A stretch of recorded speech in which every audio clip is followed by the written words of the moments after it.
Hello, this is John Stiles, real estate agent with Bridge Realty. Thanks for tuning in to my channel, Real Estate Styles, where I share helpful tips on all things real estate.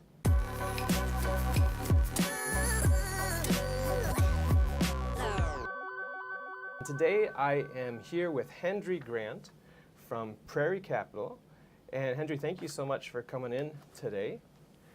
I look forward to talking to you about this, but tell the viewers just a little bit about yourself, background, how you got started in real estate.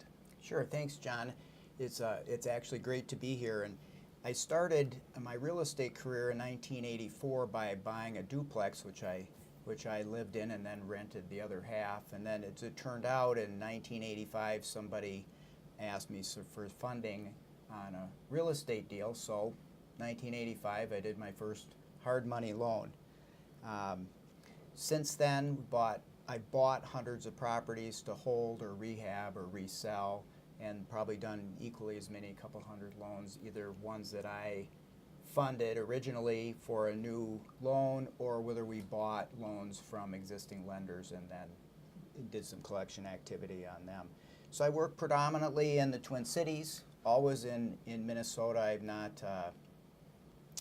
gone out of the state. So, thank you. Yeah. Yeah. And then, so what we want to focus on today for today's video is hard money lending. And since you've got a lot of years of experience in that, can you just define what is a hard money loan? Sure. So I wrote down a hard money loan is basically an asset-based loan.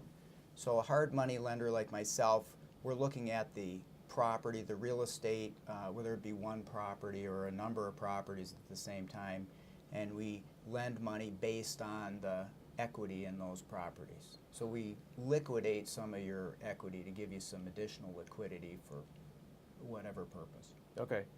And that can really help a real estate investor say they don't have exactly what the qualifications are for a conventional loan, or maybe they've maxed out what they can get through conventional means. That's where a hard money loan can come in. Is that accurate? Sure, that is definitely one of the reasons why you'd approach a hard money lender like myself. Another reason would be a timing issue. For example, you're all ready to go with several banks, but somebody shows up, not unlike you, John. You call one of your clients with a good deal and you need 2 days. You got to get it done in 2 days. Okay. And you call the bank and the bank says, we love you, but not in 2 days. And so then you call me and I fund that deal. Okay. We can do it very quickly. So timing can be one of the reasons.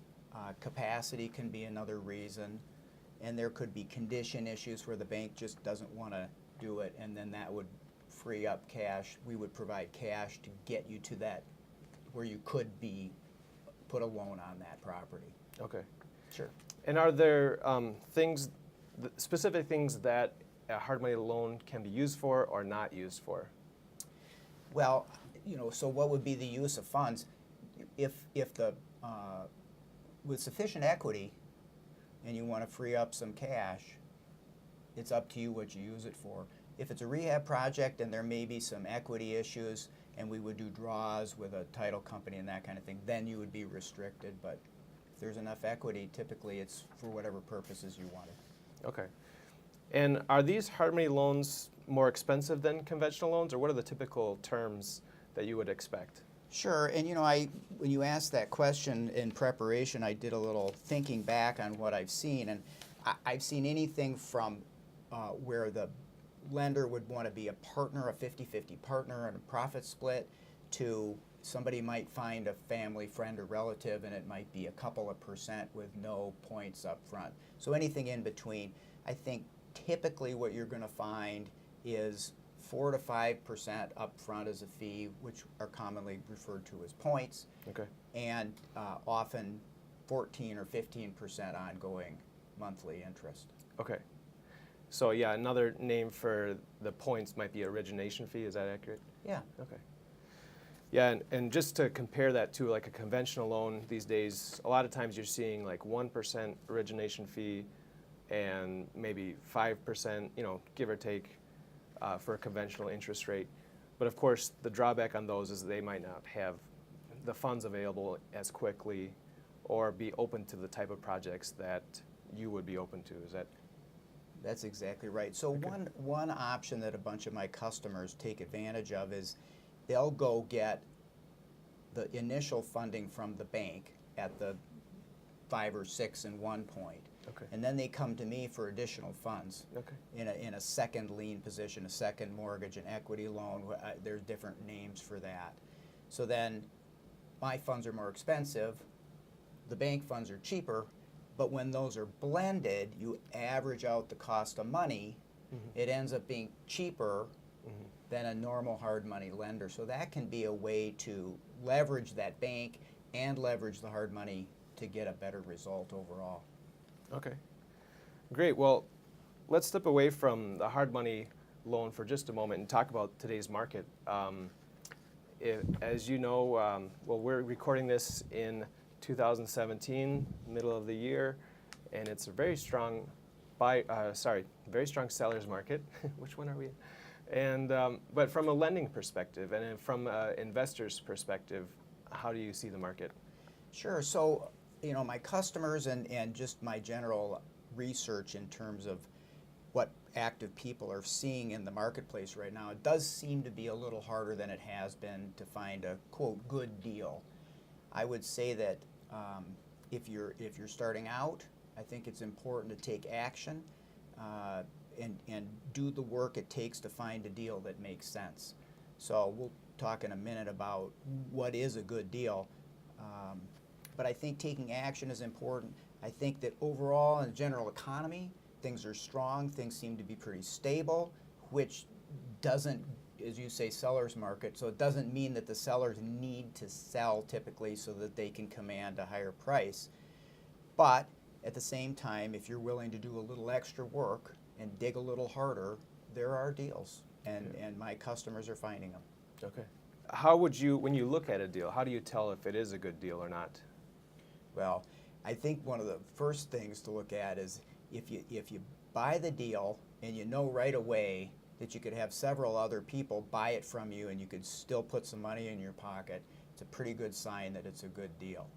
If you start thinking, okay, if I do this and if I do that and this goes right and everything goes well, you're working too hard. Okay. And that's likely not a good deal.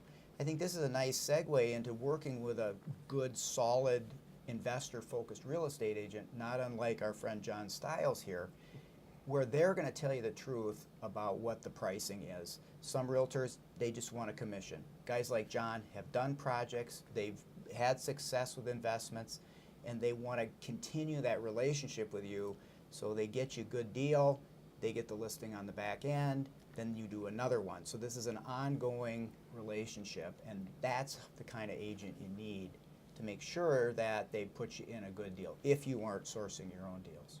Okay. Just to wrap things up here, what are some common mistakes that either new or even experienced investors are making, and how can they avoid that? Sure, I think three of the biggest mistakes, the first one would be running out of cash. So, you know, we have very good intentions about a project, and you just, for whatever reason, underestimate what it's going to take to fix it, underestimate what it's going to take to hold it, underestimate the time that it takes to do these things, and you can just run yourself out of cash, then you're stuck, and then you're scrambling. And I noted number two was taking too long, which I just mentioned. Really, it's important to get these things done quickly. The money's expensive, and you don't get your profit till you sell the property for them, right, Yep. John? Yep. Great. And so I also alluded to overestimating the end price and underestimating the cost of the project. So where I've seen the best success for newer folks is a smaller project, because then they can get in and out more quickly. They get a nice taste for what it takes to do these things. You know, you start wanting to take the top off a house and put a second story on your first deal, that can be trouble. Okay. Well, Hendry, I really appreciate your time today. I know you've got just a wealth of information to share. If somebody wants to reach out to you for more information about your lending services, what's the best way that they should get in touch with you? Sure. Two ways. One is my website, www.hendrygrant.com, where you'll see how I do make hard money easy. Or number two, please just give me a call, 651-387-3026. Call or text or visit the website. All right. Well, thank you guys so much for tuning into this channel and this video. Please do share it with your friends and other investors so they can know about this great resource in Hendry. And be sure to subscribe so you can hear the next video. We'll catch you next time. Thank you.